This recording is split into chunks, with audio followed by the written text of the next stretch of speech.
You wasted too much of your life trying to change other people's mind about you.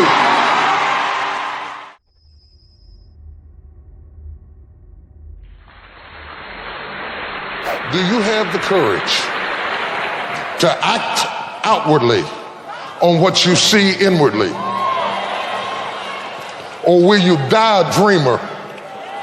Will you die on the verge and on the edge and in the land of coulda, woulda, and shoulda?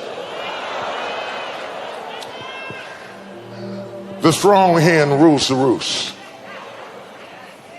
Do you have the courage? I'm going to drop something on you. It takes courage to be successful. It is far easier not to be successful. Misery will always have company. Success breeds contempt. If you don't want to make waves, be mediocre. Be normal and fit in.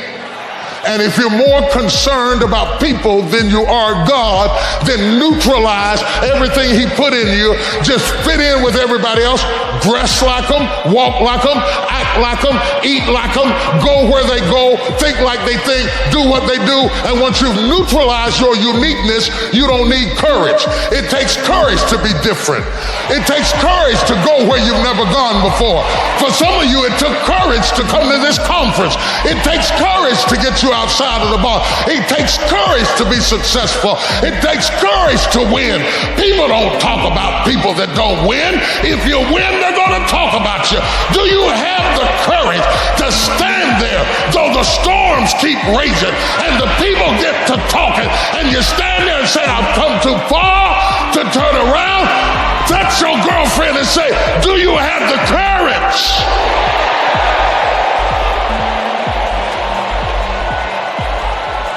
I'm going to say something to you.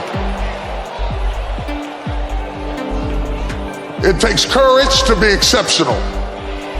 It takes courage to be wise. It takes courage to be rich. It takes courage to be educated. It takes courage to be knowledgeable. Because the moment you do, but you don't talk like you forgot where you came from. Look at you talking. It takes courage.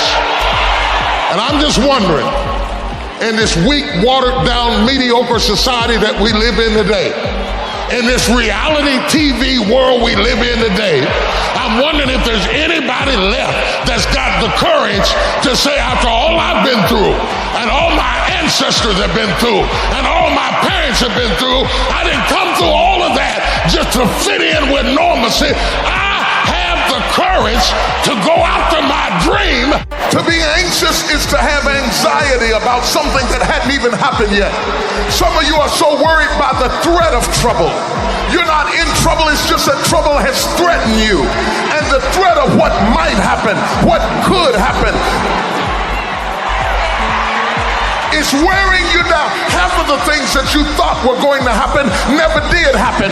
But if you allow those thoughts to dwell in your mind, it will succeed at robbing you of your peace, robbing you of your joy, robbing you of your life, just because you thought yourself into a nervous breakdown. You thought yourself into depression. You thought yourself into defeatism. The mind is the battleground. The fight is in your mind. So I want to challenge you to waste no more effort wrestling with other people. Oh, I lost you. I lost you. You were doing real good. I lost you. Your destiny, your future is not predicated on the decision of someone else. You wasted too much of your life trying to change other people's mind about you. It doesn't matter what they think about you. God is not going to bless you by their opinion. God is going to bless you by how you see yourself. Touch somebody and say, I believe I'm coming out. I don't know how long it's going to take. I don't know what I'm going to have to go through. I don't know what I'm going to lose along the way. But I still believe that I'm coming out. I've been broke. I've been busted and disgusted. But I still believe that I'm coming out. I'm locked up in prison. They say I'll